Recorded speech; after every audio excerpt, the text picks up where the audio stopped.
दोस्तों, एक बार पुनः आपका स्वागत है हमारे चैनल ओके पॉइंट 247 में।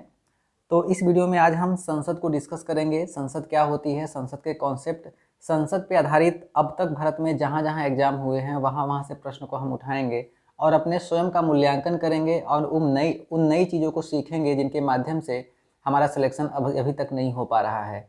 ठीक है, तो चलिए शुरू करते हैं। और आप पेन कॉपी लेकर बैठ जाइए, क्योंकि आपको जो पीडीएफ मिलता है, इस पीडीएफ में मात्र क्वेश्चन होते हैं, उसके ऑप्शन होते हैं, और जो मैं क्लास में पढ़ाता हूँ वो बहुत ज़्यादा होता है, तो उसको आपको नोट करने की ज़रूरत है। ठीक है, तो चलिए। और हाँ, एक बार आप मेरे साथ पढ़ लिया कीजिए, फिर दोबारा नोट्स बनाना होता है तो आप वीडियो को रोक करके आप उसको देख लिया कीजिए। इसी तरह से आपको भी पढ़ाई करना है। तो आप शुरू करते हैं। और एक बात और है कि जो आप कहते हो ना कि नहीं सर, मतलब टाइम नहीं बच पा रहा है और मतलब सोने के लिए हमें टाइम चाहिए। भाई, सोने के लिए टाइम किसने कह दिया आपको कि 8 घंटा सोना ज़रूरी है? आपकी बॉडी, यदि आपको आगे बढ़ना है ना, तो आपको सोने के टाइम में कटौती करना पड़ेगा, है ना। अपने दिन का मैक्सिमम यूटिलाइजेशन आप तभी कर सकते हैं, मैक्सिमम आउटपुट तभी दे सकते हैं जब आप सोने के टाइम में कटौती करें।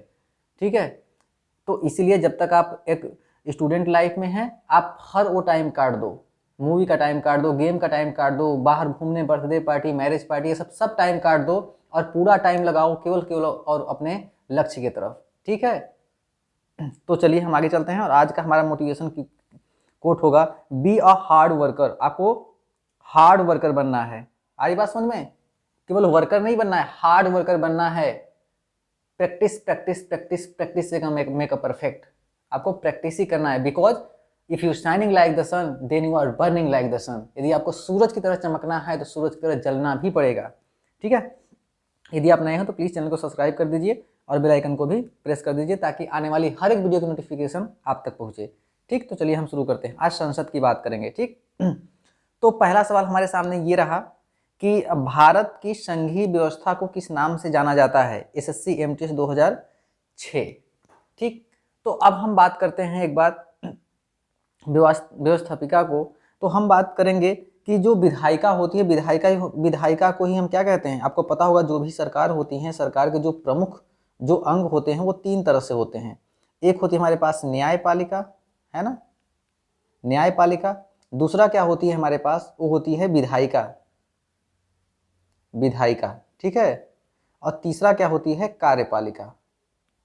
ठीक, न्यायपालिका, विधायिका, कार्यपालिका। तो आज हम इस सरकार के तीनों अंग में हम लोग पहला ये अंग देखेंगे, विधायिका को देखेंगे, देन हम लोग कार्यपालिका, फिर न्यायपालिका को देखेंगे। तो विधायिका का मतलब होता है विधि। विधि का मतलब क्या है?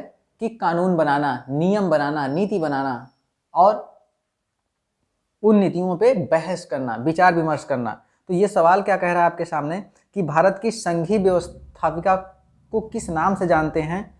तो संघीय जो व्यवस्थापिका होती है उसे हम किसके? संसद के नाम से जानते हैं। किसके नाम से? संसद। अरे याद रखो, ये भी प्रश्न में आया है। एक बार डीएमआरसी जेईई में दे रहा था, वहां पे आया था प्रश्न में कि संसद किस अनुच्छेद में है। तो मुझे तुरंत याद आया, चिंटू की गर्लफ्रेंड, क्या नाम था उसका? सरला, है ना। तो 79 में क्या है? अनुच्छेद 79 में संसद है, 80 में राज्यसभा और 81 में लोकसभा। तो ये बात आप याद रखना, ये प्रश्न पेपर में घूम फिर के आता है। एसएससी जेई हो गया, टीपीएससी हो गया, भारत में जहां एग्जाम होता है, मैंने सिर्फ एमटीएस लिखा है। ठीक है, ये हर जगह एग्जाम में पूछा जाता है, बहुत इंपॉर्टेंट अनुच्छेद है। ठीक, तो इसका जो करेक्ट आंसर होगा हमारे पास संसद। तो संसद हमारा काम होता है, संसद का कार्य होता है विधियों का निर्माण करना। ठीक है, आगे चलते हैं। दूसरे नंबर का सवाल, संसद के किस सदन को प्रतिनिधि सभा कहा जाता है? जल्दी ऑप्शन करो। आंसर सब लोग करेंगे, एक बार क्वेश्चन को आराम से पढ़िए और आंसर कीजिए, कोई भी गलत आंसर नहीं करेगा। प्रतिनिधि सभा किसे कहते हैं? यदि आपका ऑप्शन नंबर ए है तो बिल्कुल सही है, लोकसभा को प्रतिनिधि सभा कहा जाता है। तो क्या हमारा क्वेश्चन यहीं पे खत्म होता है? नहीं, आओ पिछले साल के जितने भी पेपर आए हैं उनको खंगालते हैं। लोकसभा को और क्या बोलते हैं? लोकसभा को निम्न सदन बोलते हैं। क्या बोलते हैं? निम्न सदन। ये भी प्रश्न में आ चुका है, किसको हम निम्न सदन में बोलते हैं, एसएससी में ही पूछ रखा है। और लोकसभा को ही क्या बोलते हैं? लोकसभा को हम जनता का सदन कहते हैं। अरे लिख लो सब लोग, जनता का सदन, ठीक है, जनता का सदन, ठीक। और लोकसभा को ही क्या कहते हैं, प्रथम सदन कहते हैं, क्या कहते हैं, प्रथम सदन, ठीक है। और लोकसभा को ही लोकप्रिय सदन कहते हैं, क्या कहते हैं मेरे दोस्त, लोकप्रिय सदन। बात समझ में आ गई। तो राज्यसभा को सर क्या क्या कहते हैं, राज्यसभा को हम कहते हैं पहली बात उच्च सदन, क्या कहते हैं, उच्च सदन या द्वितीय सदन, ठीक है, द्वितीय सदन या संघीय सदन भी इसे कहते हैं। और क्या नाम है इसका, संघीय सदन। सुन लो, इसको आप लोग ना लिख लीजिए, क्योंकि पीडीएफ में ये लिखी हुई चीज नहीं मिलेगी, संघीय सदन। अब सवाल आपका हमसे ये होना चाहिए कि सर ये बताओ आप कि लोकसभा को हम निम्न सदन क्यों कहते हैं और राज्यसभा को हम उच्च सदन क्यों कहते हैं। मेरे दोस्त, आपको पता होगा कि जो लोकसभा के जो सदस्य होते हैं उनको वो सीधे निर्वाचित होके जाते हैं, जनता द्वारा सीधे निर्वाचित होते हैं। और लोकसभा जो राज्यसभा होता है, राज्यसभा में क्या होता है कि विभिन्न वर्गों के विशेषज्ञ आते हैं, विद्वान आते हैं, जैसे कला के वर्ग से, साहित्य के वर्ग से, है ना, साइंस के वर्ग से, ठीक है, इन सब सारे वर्ग या क्षेत्र से चुन करके, कला, साहित्य, क्षेत्र, संस्कृति, इन सब सारे वर्गों से, सारे क्षेत्रों से जो प्रतिनिधि आते हैं वो राज्यसभा में रहते हैं। इसलिए हम इनको विद्वानों का सदन भी कहते हैं, उच्च सदन कहते हैं। निम्न सदन लोकसभा को इसलिए कहते हैं क्योंकि ये डायरेक्ट जनता द्वारा चुन के आते हैं, है ना। आप अपना लोकसभा का जो चुनाव का क्राइटेरिया है, लोकसभा का चुनाव यदि आप लड़ रहे हैं तो आपको कितना होना चाहिए, आपका उम्र 25 साल, ये भी पेपर में आ चुका है। राज्यसभा के लिए कितना होना चाहिए, 30 साल होना चाहिए। तो यदि ये भी प्रश्न पूछा जाता है कि यदि कोई प्रधानमंत्री यदि लोकसभा से बनना चाहता है प्रधानमंत्री तो उसकी उम्र कितनी होनी चाहिए, उसकी उम्र होनी चाहिए 25 साल। याद रखना, 25 साल प्रश्न में पेपर में बहुत बार आया है। यदि कोई व्यक्ति राज्यसभा के द्वारा राज्यसभा का सदस्य है और वो प्रधानमंत्री बनना चाहता है तो उसकी जो उम्र होनी चाहिए वो 30 साल होनी चाहिए। ये भी प्रश्न में आ चुका है। अब सवाल उठता है कि सर यदि जो राज्यसभा है, राज्यसभा को हम लोग द्वितीय सदन क्यों कहते हैं। तो आपको पता होगा कि जो लोकसभा है, लोकसभा में जो बहुमत सत्ता होती है ना, तो जो लोकसभा होती है ये ज्यादा पावरफुल होती है। लोकसभा जिसकी सरकार होती है उसके मैक्सिमम सदस्य उसमें होते हैं, तो लोकसभा ज्यादा पावरफुल होती है, राज्यसभा कम पावरफुल होती है। इसीलिए पावर की वजह से हम लोकसभा को प्रथम सदन कहते हैं और राज्यसभा को द्वितीय सदन कहते हैं। दूसरी बात कि योग्यता के आधार पे हम लोकसभा को निम्न सदन कहते हैं और राज्यसभा को उच्च सदन कहते हैं, है ना। तो इतने पॉइंट आपको क्लियर होने चाहिए। आगे चलें, आ गया सवाल देखिए कि संसद का लोकप्रिय सदन किसे कहते हैं। हमने अभी बताया क्या क्या, लोकप्रिय सदन आ जाए, जनता का सदन आ गया, ठीक है ना, निम्न सदन आ गया, ठीक, प्रतिनिधि सदन आ गया। इन सब का आंसर क्या होगा, लोकसभा होगा, है ना। और लोकसभा किस अनुच्छेद में है, जरा याद करो, सरला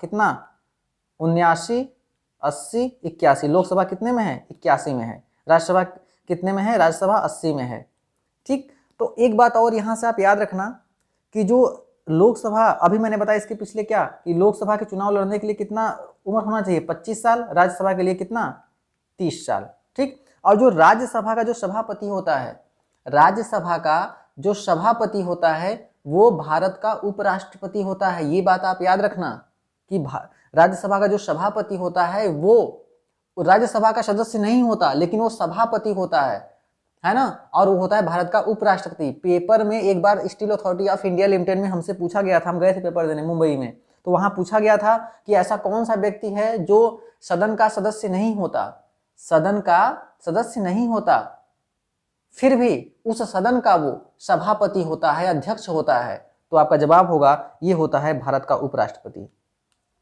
भारत का उपराष्ट्रपति। आई होप पॉइंट क्लियर होगा। चलिए आगे चलते हैं और बात करें हम सदन विधायिका की बात करें तो जब भी हम सदन की चर्चा करेंगे, है ना, जब भी हम विधायिका की चर्चा करेंगे, केंद्र की विधायिका, यहां देख लीजिए, विधायिका की बात करेंगे, ध्यान से इसको नोट कर लीजिए मेरे साथ, ठीक है। विधायिका दो तरह से होगी, चलो अलग अलग बता दें, चलो यही ने बता दें। एक होती है हमारे पास केंद्र की विधायिका, मतलब केंद्र में कानून बनाएगी, दूसरा होगा राज्य में कानून बनाएगी। अरे याद करो, मैंने पढ़ा रखा है समवर्ती सूची, केंद्र सूची, राज्य सूची, है ना। तो राज्य की विधायिका, तो केंद्र की विधायिका में कौन कौन होता है, मतलब इसमें होती है संसद। क्या होती है मेरे दोस्त, संसद। संसद में कौन, एक होता है राष्ट्रपति, एक होता है लोकसभा, देखो राइटिंग में मत जाना, मैं मुंह से बोल रहा हूं, एक होगा हमारे पास राज्यसभा। तो संसद के कितने अंग हैं, आपका जवाब होगा सर 3 अंग हैं, राष्ट्रपति, लोकसभा, राज्यसभा, ये तीनों क्या है, संसद के अंग हैं। और ये जो संसद है केंद्र स्तर पे, राष्ट्रीय स्तर पे क्या करती है, ये कानून बनाती है। ठीक, अब हम बात करते हैं राज्य की विधायिका। मैं छोटा छोटा लिख रहा हूं, देखो राज्य की विधायिका को हम कहते हैं राज्य विधान मंडल कहते हैं। क्या कहते हैं, राज्य विधान मंडल। तो जो राज्य की विधायिका होती है वो 2 तरह से होती है, या तो एक सदनी होगी या फिर द्विसदनी होगी। मैं साफ साफ लिख देता हूं, राज्य की विधायिका में, है ना, राज्य की विधायिका, राज्य की विधायिका में क्या होगा, या तो एक सदनी होगी, है ना, या फिर द्विसदनी होगी। तो एक सदनी की यदि हम बात करेंगे तो इसमें कौन कौन होगा, एक सदनी में एक राज्यपाल होगा, एक राज्यपाल होगा, दूसरा विधानसभा होगा। क्या होगा मेरे दोस्त, विधानसभा होगा। ठीक, द्विसदनी की बात करें तो कौन कौन होगा, राज्यपाल होगा, विधानसभा होगा और विधान परिषद होगा। क्लियर हुआ, नहीं क्लियर हुआ, एक बार फिर से। जब हम राज्य की विधायिका की बात करेंगे तो ये 2 तरह से होगा, या तो ये एक सदनी होगा या फिर द्विसदनी होगा। एक सदनी होगा तो केवल राज्यपाल होगा और राज्य विधानसभा होगा। क्या होगा, विधानसभा। द्विसदनी की बात करें तो एक राज्यपाल हो जाएगा, फिर विधानसभा हो जाएगा और विधान परिषद हो जाएगा। आई होप आपको पॉइंट क्लियर होगा और इसका जो आंसर होगा correct, option number A correct हो जाएगा। ठीक, अस्थाई सदन, संसद का अस्थाई सदन कौन है, देख सकते हैं पेपर में आ चुका है। तो देखिए आज का प्रश्न इजी है क्योंकि आज संसद स्टार्ट हुई है, कल के कल में और टफ आएगा फिर, है ना। तो सवाल है, एक सवाल को हम छोड़े नहीं है किसी को, है ना। अलग से आपको कोई बुक खरीदने की जरूरत नहीं है, यदि आप बस लेक्चर देखते जाइए बस आपका काम हो जाएगा। और मैं पीडीएफ तो दे ही दे रहा हूँ। अस्थाई सदन, अस्थाई सदन का मतलब होता है कि अस्थाई सदन किसको कहते हैं, बताइए, आंसर दीजिए। ऑप्शन नंबर बी बिल्कुल करेक्ट होगा। राज्यसभा को हम क्या कहते हैं, अस्थाई सदन। क्या कहते हैं, अस्थाई सदन। ठीक, क्योंकि इसका पूछा जाता है कि कौन सा सदन विघटन नहीं होता, तो राज्यसभा को कभी विघटित नहीं किया जा सकता, लेकिन लोकसभा को अनुच्छेद 85 के तहत विघटित किया जा सकता है राष्ट्रपति के द्वारा। फिर से नोट कर लो, इसका आंसर हो चुका है। राज्यसभा को अस्थाई सदन कहते हैं और राज्यसभा को विघटित नहीं किया जा सकता। लोकसभा को अस्थाई सदन कहते हैं। क्या कहते हैं, अस्थाई सदन। और अनुच्छेद 85 के तहत राष्ट्रपति विघटित कर सकता है। पेपर में एक बार डीडीए में आया हुआ था पेपर में कि लोकसभा को विघटित कौन कर सकता है, तो आपका जवाब होगा सर ये होगा, राष्ट्रपति विघटित कर सकता है। रेलवे ग्रुप डी में आया था कि अनुच्छेद 25 में क्या है, तो उसका आंसर करेक्ट होगा क्या, लोकसभा का विघटन। मतलब कि अनुच्छेद 25 के तहत लोकसभा का विघटन हो जाता है क्योंकि वो एक अस्थाई है। आपको पता होगा लोकसभा हम जितने सदस्य जाते हैं उनका कार्यकाल कितने वर्ष का होता है, 5 साल का होता है, और राज्यसभा के सदस्यों का कार्यकाल 6 वर्ष का होता है। ये भी प्रश्न आ गया है, याद रखना। आ गया सवाल, भारतीय संसद बनती है किससे, आंसर दीजिए इसका। भारतीय संसद, संसद के कितने अंग हैं बताओ, संसद के 3 अंग हैं सर। कौन कौन से, राष्ट्रपति, Lok Sabha, Rajya Sabha. Option number D will be correct answer. ठीक है, राष्ट्रपति किस अनुच्छेद में है, अनुच्छेद 52 में है। और राष्ट्रपति क्या होता है, भारत का प्रथम नागरिक होता है। द्वितीय नागरिक कौन होता है, उपराष्ट्रपति। मैं भारत के सभी जितने भी संवैधानिक पद हैं उनकी वरीयता क्रम बता दूंगा, तो ये भी पेपर में आता है प्रश्न में। ठीक है, देखो पेपर का दोस्त कोई ईमान धर्म नहीं है, मैं जितना लिंक करा रहा हूं ना उतना आप कम से कम कोशिश करो। ये मतलब सर ये बहुत ज्यादा हो रहा है, नहीं, अपने माँ बाप के लिए कम से कम इतना तो करना पड़ेगा, है ना। तो लोकसभा हो गया, राज्यसभा राष्ट्रपति के द्वारा। ठीक, और इसके लोकसभा का अध्यक्ष कौन होता है, बताओ जरा, कमेंट में बॉक्स में टाइप करो कि लोकसभा का अध्यक्ष कौन होता है। और राज्यसभा का अध्यक्ष तो हमने बता रखा है।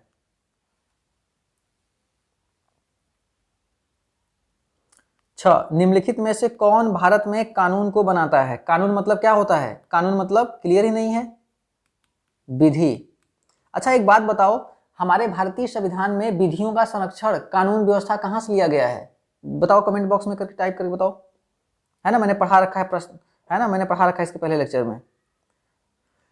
तो निम्नलिखित में से कौन भारत को कानून को बनाता है, राष्ट्रपति, उपराष्ट्रपति? नहीं, ऐसा तो कुछ नहीं है। उच्चतम न्यायालय, उच्च न्यायालय? नहीं, ऐसा भी नहीं, हमने कहीं देखा ही नहीं अब तक। लोकसभा, राज्यसभा? ये अधूरा है। राष्ट्रपति और संसद के दोनों सदन, सदन का मतलब ही होता है, दोनों सदन का मतलब कि लोकसभा और राज्यसभा। ठीक है, तो इसका करेक्ट आंसर हो जाएगा सी। एक बात और याद रखना यहाँ से, कल मैंने बताया था कि जो उच्चतम न्यायालय है, यदि आपके मौलिक अधिकार, फंडामेंटल राइट्स का यदि हनन हो रहा है तो आप हाई कोर्ट जा सकते हैं, सुप्रीम कोर्ट जा सकते हैं। ठीक है, आपको गाना गा रहे हो आप, है ना, आप गाना गा रहे हो, तब तक सामने वाला आया कहा कि बंद करो गाना, चिंटू मालो हमारा गाना गा रहा है ना। कोई आया कह दिया कि भाई बंद करो गाना, ये चिंटू कहा नहीं भाई, मुझे तो 19 में अधिकार मिला है कि हम बोल सकते हैं, गुनगुना सकते हैं, गा सकते हैं, आप मुझे रोक नहीं सकते। तभी सामने वाले 2 थप्पड़ लगा दिया।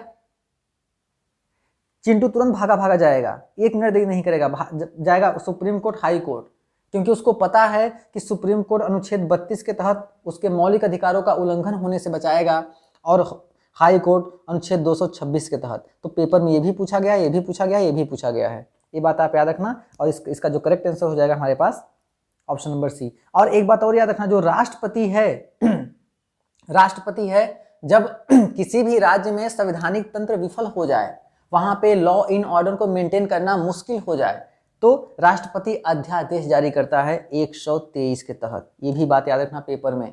अरे अभी रेलवे लोको पायलट में आया था जब मैं 2018 का एग्जाम दिया था कि राष्ट्रपति अध्यादेश किस अनुच्छेद के तहत जारी करता है, तो जवाब होगा अनुच्छेद 123। आई होप पॉइंट क्लियर होगा, वेरी गुड। 7, विधायिका का प्रमुख कार्य क्या होता है। ये तो बिल्कुल आपसे मजाक ही कर दिया, एसएससी सीएचएसएल, एसएससी सीपीओ, देख रहे हो, आपसे मजाक कर दिया ये कि विधायिका का प्रमुख कार्य क्या होता है। अरे भैया चिंटू बताओ विधायिका का प्रमुख कार्य क्या होता है।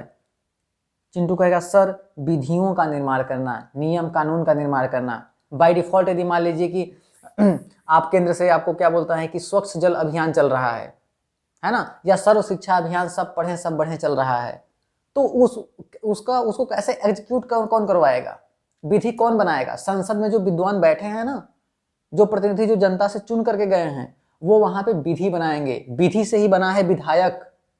यदि आपसे पूछे कि सर एक डीएम में एक डीएम में और एक विधायक में सबसे पावरफुल कौन होता है, मेरे लाल याद रखना कि जो डीएम होता है वो कार्यपालिका के अंतर्गत आता है, जो विधायक होता है वो विधायिका के अंतर्गत आता है।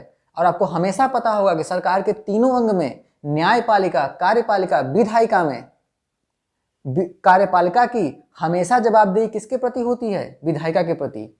इसका मतलब है कि विधायिका यदि पापा है तो कार्यपालिका क्या होगा, बेटा होगा। और बेटी की जवाबदेही किसके प्रति बनती है, बाप के प्रति। तो इसका मतलब यह हुआ कि कार्यपालिका में जितने प्रशासनिक सेवाएं हैं, चाहे आईपीएस हो, आईएफएस हो, यूपीएससी हो, पीसीएस हो, जितने भी संवैधानिक पद हैं, जितने भी प्रशासनिक सेवाएं हैं, वो कार्यपालिका के अंतर्गत आती हैं मेरे दोस्त। और कार्यपालिका विधायिका के प्रति क्या होता है, जवाबदेह होता है, इसलिए विधायक क्या होगा, ज्यादा होगा। आई होप इसका पॉइंट नंबर 1 क्या होगा, बिल्कुल करेक्ट होगा। चलिए अगला नेक्स्ट 8 नंबर का सवाल, द्विसदनी विधानमंडल से क्या आशय है। द्विसदनी विधानमंडल से क्या आशय है। द्विसदन मतलब 2 सदन यार, कौन कौन सा, एक निम्न सदन और एक उच्च सदन, ठीक है। और यदि हम निम्न सदन उच्च सदन के साथ यदि हम क्या बोल दें, राष्ट्रपति को जोड़ दें, तो हमारा क्या बन जाएगा, भारत का संसद बन जाएगा। वो भी कौन सा संसद, केंद्र की संसद, ठीक है। आई होप आपको क्लियर होगा। केंद्र की विधायिका, आपके जवाब होगा सर एक केंद्र की कार्यपालिका में कौन कौन होता होगा, लिख लीजिए सब लोग। केंद्र की कार्यपालिका में कौन कौन होता है? इसमें होता है राष्ट्रपति, राष्ट्रपति, फिर क्या होता है? उपराष्ट्रपति, फिर प्रधानमंत्री, फिर महान्यायवादी। कौन? भारत का महान्यायवादी। और अगला क्या होगा? नियंत्रक एवं महालेखा परीक्षक। और आपको बता दूं कि जो महान्यायवादी है, एक बार प्रश्न में आया हुआ था, ठीक है, एसएससी जीडी में, कि भारत का महान्यायवादी किस अनुच्छेद में है? आपका जवाब होगा सर अनुच्छेद 76 में है। नियंत्रक एवं महालेखा परीक्षक एसएससी स्टेनोग्राफर 148 में है। ठीक है, इसका करेक्ट आंसर होगा option number B. I hope clear होगा पॉइंट। 9 नंबर, भारत के संसदीय में, ठीक है, 2 अस्थायी सदनों के नाम बताइए। अस्थायी मतलब क्या? ऐसे सदन जिनका हम एक निश्चित समय के अनुसार उसका विघटन कर दें। तो आपका जवाब होगा सर ये जो 5 साल का जो कार्यकाल होता है ना, 5 साल का कार्यकाल पूरा होते ही केंद्र में लोकसभा और राज्य में विधानसभा का विघटन हो जाता है। यदि आपका ऑप्शन नंबर ए है तो आप बिल्कुल सही हैं, अपना पीठ थपथपा लीजिए। आप सच में उस लायक बन गए हैं कि भारत के उन लड़कों से युद्ध कर सकें जो कि बैठ करके पढ़ाई कर रहे हैं। ठीक है, और वो लोग तो ऐसे ही बाहर हैं यार, जो कि मतलब पढ़ ही नहीं रहे हैं। ठीक है, तो लोकसभा और विधानसभा क्या है? एक अस्थायी सदन है। तो एक सवाल बनता है सर फिर अस्थायी सदन कौन कौन है? तो आपको पता होगा केंद्र में कौन है? राज्यसभा, और राज्य में विधान परिषद। वेरी गुड, ये पॉइंट क्लियर हुआ। आगे चलें। अब विधायक क्या मतलब? विधि बनाना, कानून बनाना। आपके घर का कानून नहीं है कि कोई 8 बजे के बाद कोई घर नहीं आएगा, 8 बजे आएगा तो जवाबदेही बनती है। ये पूरे भारत का संविधान है, क्योंकि भारतीय प्रस्तावना को जब आप पढ़ेंगे तो आपको उसमें लिखा हुआ मिलेगा, हम भारत के लोग भारत को प्रभुत्व संपन्न, समाजवादी, पंथ निरपेक्ष, लोकतांत्रिक गणराज्य बनाने के लिए तथा उसके समस्त नागरिकों को सामाजिक, आर्थिक, राजनीतिक न्याय, यहाँ पे न्याय की बात की गई है। ठीक है, तो वो न्याय देने के लिए हमें नियम कानून बनाना बहुत जरूरी है। ठीक, तो क्वेश्चन नंबर 10 क्या कह रहा है कि भारत में संसद की इमारत को क्या कहा जाता है? ये बहुत चिरकुट सवाल है, लेकिन देख रहे हैं एमपीएससी, रेलवे भर्ती, सिंचाई विभाग में आ चुका है। सिंपल सी बात है, क्या कहा जाएगा? संसद भवन कहा जाएगा। और संसद बोले तो अनुच्छेद 79, लोकसभा बोले तो 81, राज्यसभा बोले तो 80। 85 में क्या होता है? लोकसभा का विघटन होता है। पॉइंट क्लियर है, वेरी गुड। और अनुच्छेद 61 में क्या है जरा बताओ कमेंट बॉक्स में करके। अनुच्छेद 61 में मैं देख रहा हूं कमेंट, बताओ। गुड, राष्ट्रपति पर महाभियोग। ये तो प्रश्न एकदम बिल्कुल से सब बच्चा जानता है ना? आप नहीं जानते हो, पता नहीं काहे नहीं जानते हो। देखो कहा ना हमने कि ऐसे ऐसे चिरकुट सवाल आते हैं, लेकिन जब आप पेपर में बैठोगे ना तो इतना आपके ऊपर बर्डन रहेगा, इतना प्रेशर रहेगा ना, यहां देखना गलती करके आ जाओगे, है ना? एसएससी में बैठोगे तो पक्का गलती कर दोगे, क्योंकि 1 घंटे में 100 सवाल लगाने होते हैं, गलती कर ही दोगे। भारत की संसद को लोकसभा को हम क्या कहते हैं मेरे दोस्त? अरे याद करो, अस्थायी सदन, जनता प्रतिनिधि सदन, निम्न सदन। ठीक है, तो इसका जो करेक्ट हो जाएगा हमारे पास निम्न सदन। वहीं यदि राज्यसभा होता तो क्या कहते हैं हम? उच्च सदन। राज्यसभा के लिए क्या हो जाएगा? ये आंसर करेक्ट हो जाएगा। क्लियर? चलिए, अच्छा एक बात और सवाल पूछा गया था कि जो हमारा संसद भवन है वो किस पहाड़ी पर स्थित है। बहुत मस्त था, ये दिल्ली पुलिस में पूछा गया था प्रश्न। दिल्ली पुलिस में जरा बताओ कि जो संसद का जो भवन है, जो संसद का भवन है वो किस पहाड़ी पर स्थित है? किस पहाड़ी पर बताओ, कमेंट बॉक्स करो। क्या रायसीना पहाड़ी है क्या इसका आंसर? करेक्ट बताओ, हाँ या ना? रायसीना पहाड़ी। अगला सवाल, कौन राज्यसभा को विघटित कर सकता है? अरे वाह, गुड क्वेश्चन। राज्यसभा का विघटन किस अनुच्छेद के तहत होता है? तो 85 के तहत। हमने पीछे ही बता रखा है कौन विघटित कर सकता है? राष्ट्रपति। एक सवाल यहां से और एक बार आया था, जब रेलवे जेई का मैं प्री देने गया था तो वहां पे एक सवाल आया था। वहां पे गया था कि जब लोकसभा मेरे दोस्त याद रखना, जब लोकसभा और राज्यसभा दोनों में जब मतभेद हो जाए और हमें संविधान संशोधन पे कोई विधेयक बनाना हो, तो इनकी संयुक्त बैठक, क्योंकि इनके में इतना मतभेद हो गया, आप देखते हैं संसद में हंगामा हो जाता है, इनके मतभेद होने के बाद में संयुक्त, इन लोग को संयुक्त बैठक को किस अनुच्छेद के तहत बुलाया जाता है? तो इनको जो एक जगह लाता है कौन? राष्ट्रपति। संयुक्त बैठक कौन बुलाता है? राष्ट्रपति। तो संसद का संयुक्त सदन। लेकिन इंपॉर्टेंट ये है कि किस अनुच्छेद के तहत बुलाया जाता है? आपका जवाब होगा 108। बोलो हाँ, ठीक है, ये होती है पढ़ाई। तो 108 के तहत लोकसभा राज्यसभा में जब मतभेद हो जाए, अरे स्किल टेस्ट में हमसे पूछा गया था कि जीके जीएस के बारे में कुछ जानते हो, तो उनको लगा कि मैं तो इंजीनियर हूं, कहां से जानूंगा या कम जानूंगा। ऐसा होता है कि जो इंजीनियरिंग बैकग्राउंड के होते बच्चे वो कम जानते हैं, तो उन्होंने कहा कि बताओ ये जब लोकसभा राज्यसभा में जब मतभेद हो जाता है तब क्या होता है? ठीक है, तो आप याद रखना क्या होता है कि लोकसभा राज्यसभा में जब मतभेद होता है तो राष्ट्रपति उन सबका संयुक्त बैठक बुलाता है। और किस अनुच्छेद के तहत? 108 के तहत। ये भी प्रश्न पेपर में आ चुके हैं। ऑप्शन नंबर बी इसका क्या होगा? बिल्कुल करेक्ट होगा। केवल प्रश्न से मतलब नहीं है मेरे लाल, पूरा पढ़ना पड़ेगा। 13 नंबर, राज्यसभा को भंग किया जा सकता है? इसका जवाब दो जल्दी से, जल्दी जवाब दो। 5 वर्ष बाद, 6 वर्ष बाद। तो आपको पता होगा कि हमने बताया था ना कि लोकसभा को अनुच्छेद 85 के तहत भंग कर सकते हैं, लेकिन राज्यसभा को भंग नहीं कर सकते। इसका जवाब होगा क्या? ऑप्शन नंबर डी बिल्कुल करेक्ट होगा।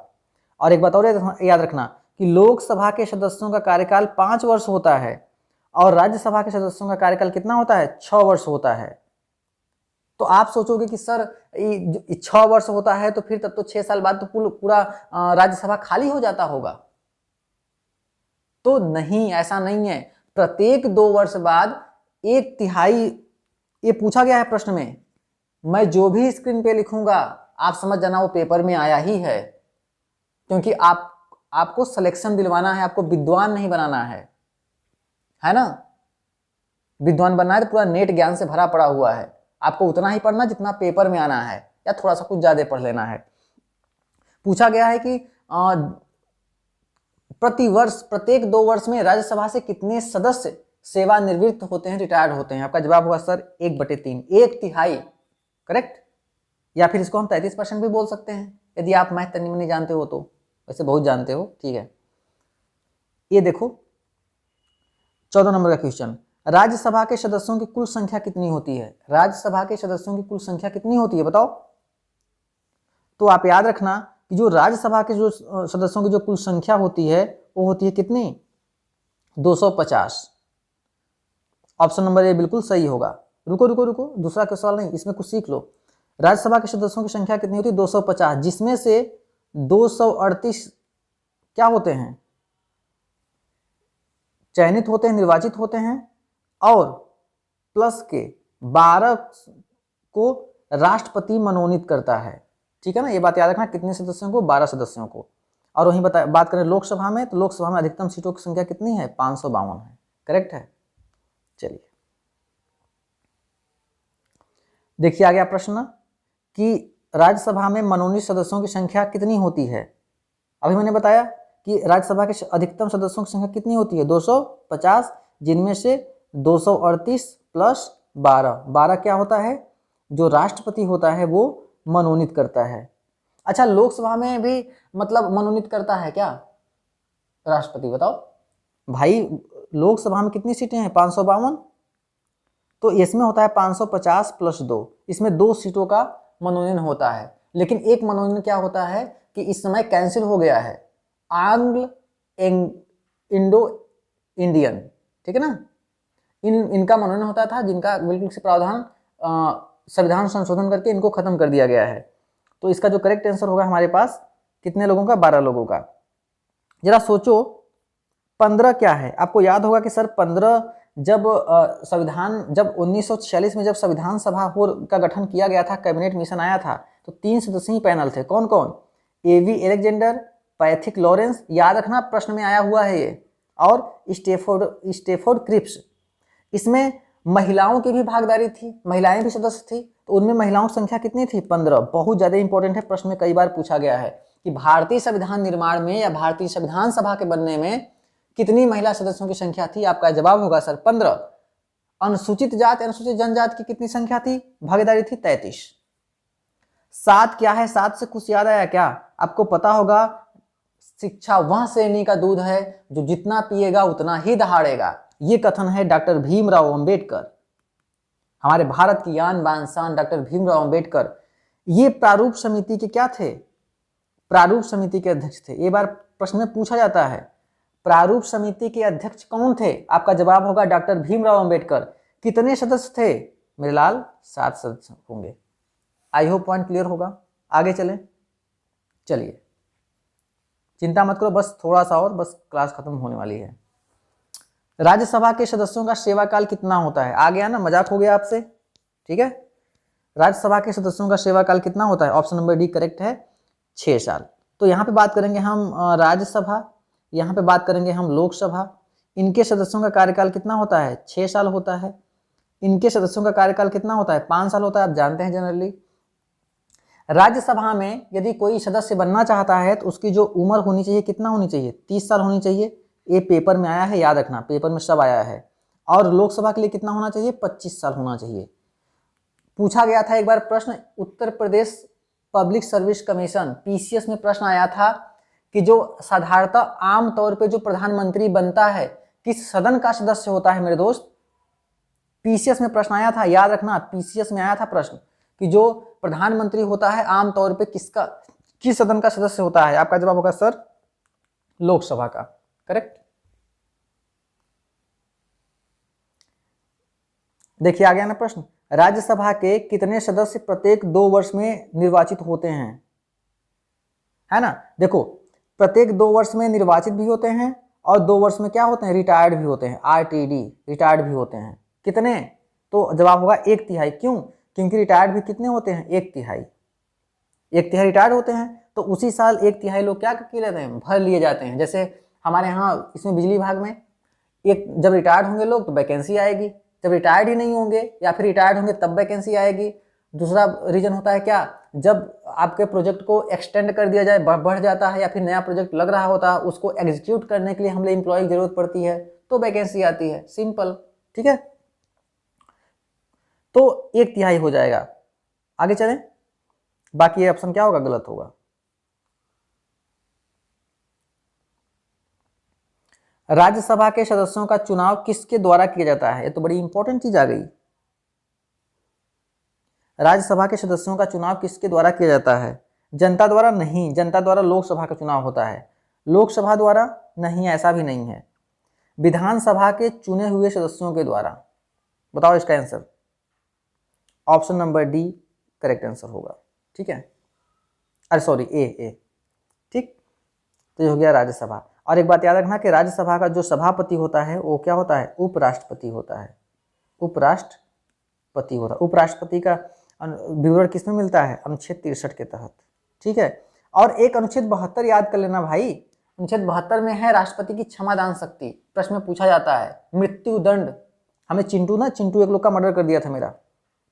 राष्ट्रपति ने कहा कि गया राष्ट्रपति के पास, अर्जी ले गया कि महोदय मुझसे गलती हो गई, अब है लड़कपन में हो गया, खून हो गया, मर्डर हो गया, आप मुझे माफ कर दीजिए, मैं अच्छा आदमी बनूंगा, देश के काम आऊंगा, देश पे मर मिट जाऊंगा, बलिदान हो जाऊंगा।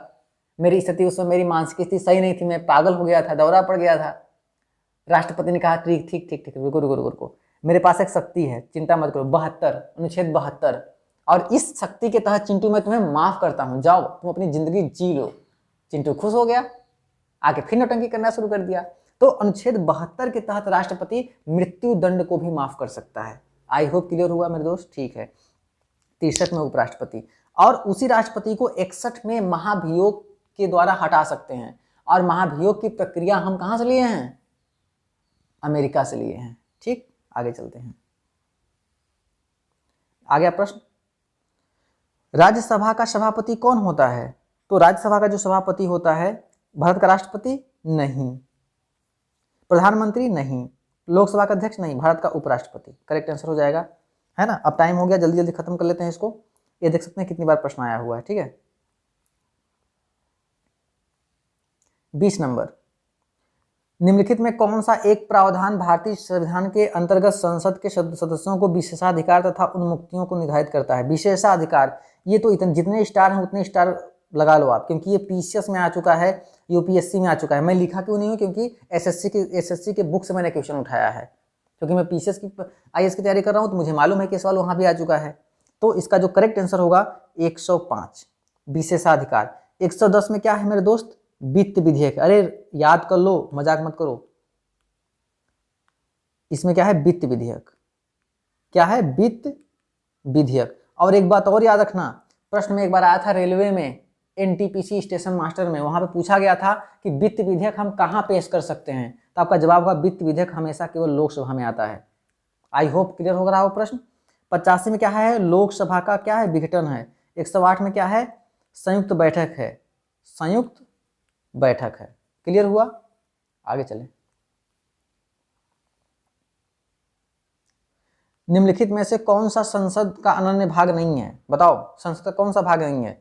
तो संसद में कौन होता है? राष्ट्रपति होता है, लोकसभा, राज्यसभा। तो राष्ट्रपति भी है, लोकसभा भी है, राज्यसभा। कौन नहीं होता? उपराष्ट्रपति। ऑप्शन नंबर बी क्या होगा? इसका करेक्ट आंसर होगा। 22 नंबर का क्वेश्चन। रुक जाओ, थोड़ा सा बस क्वेश्चन खत्म होने, 25 तक क्वेश्चन है बस। भारतीय संविधान के किस अनुच्छेद में कहा गया है कि संघ के लिए एक संसद होगी जो राष्ट्रपति और 2 सदनों से मिलकर बनेगी?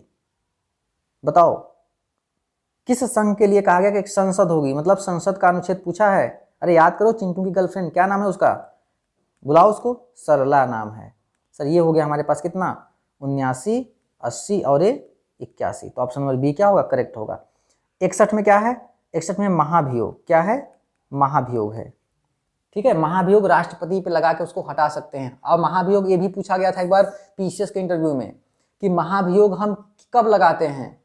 तो जवाब आया था कैंडिडेट का, बहुत प्यारा है, घर लेके जाइएगा, जब संविधान पे राष्ट्रपति अतिक्रमण करना शुरू कर दे। समझ रहे हो आप? ठीक है, तब वो नहीं समझ में आएगा अतिक्रमण क्या होता है, चलो कल बताएंगे। 123 क्या है? राष्ट्रपति अध्यादेश जारी करता है। क्लियर हुआ? ठीक है। संसद को भंग करने के लिए कौन सक्षम है? संसद को भंग करने के लिए बताओ, ये कौन गलत आंसर दे रहा है भाई? मतलब मैं नहीं देख रहा हूं तो मतलब गलत सही आंसर दे रहे हो? राष्ट्रपति इसका करेक्ट आंसर होगा। चलिए, राष्ट्रपति का निर्वाचन किसमें होता है? 55 में। राष्ट्रपति का पद की उल्लेख किसमें है? 52 में। राष्ट्रपति शपथ किसमें लेता है? अनुच्छेद 60 में। राष्ट्रपति का महाभियोग कब लगता है? 61 में। राष्ट्रपति के निर्वाचन की प्रणाली किसमें है? अनुच्छेद 54 में। राष्ट्रपति कार्यपालिका का प्रमुख होगा, एक किसमें? अनुच्छेद 53 में। ये होती है तैयारी, ऐसे याद किया जाता है। ठीक है, कहां से आएगा प्रश्न मेरे दोस्त? देखो, यदि किसी सामान्य विधेयक पर राज्यसभा और लोकसभा के बीच गतिरोध हो जाए, मतलब गतिरोध मतलब मतभेद, मतभेद बोले तो मनमुटाव बोले तो टेंशन बोले तो बोलाचाली बंद, तब उसका समाधान कौन करेगा मेरे दोस्त? संसद का। राष्ट्रपति नहीं करेगा, राष्ट्रपति दोनों को बुलाएगा, भाई तुम भी आओ, है ना? ये हो जाएगा संसद का संयुक्त सत्र। ये होगा करेक्ट आंसर। ठीक, तो आज के क्लास बस यहीं पे हम खत्म करते हैं, और ये रहेगा होमवर्क दोस्त। यदि आपको मेरा चैनल कैसा लगा, मेरा वीडियो कैसा लगा, आप कमेंट बॉक्स में जरूर बताइएगा, और इसका आंसर पहली बात तो नालायक कमेंट बॉक्स में जरूर लिखना, ठीक है ना? और जितना जानते हो इस मतलब कि इस क्वेश्चन के बारे में सब कुछ लिंक कराना मेरे दोस्त। कल हम लोग नई एनर्जी के साथ नया चीज पढ़ने वाले हैं, फिर से संसद का पार्ट 2। तब तक के लिए thank you, take care, bye bye, ख्याल रखना, खाना वाना खा के बढ़िया से पढ़ाई करो।